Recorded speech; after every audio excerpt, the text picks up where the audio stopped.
ঈদের দিনের আগের রাত্রে অর্থাৎ আজ দিবাগত রাত্রে আল্লাহর ইবাদত বন্দুকি করলে ডবল সওয়াব।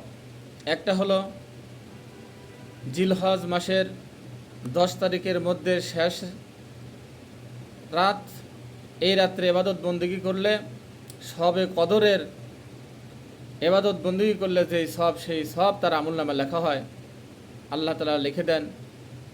আর একটা হলো ঈদের দিনের আগের রাত্রে অর্থাৎ আজকের রাত্রে দিবাগত রাত্রে আল্লাহর ইবাদত বন্দুকি করলে যেদিন সমস্ত অন্তর ভয়ে কম্পিত হবে, ওই দিন ওই অন্তর ভয়ে কম্পিত হবে না যে অন্তর ঈদের আগের রাত্রে ইবাদত বন্দুকিতে কাটাইয়া দেয়।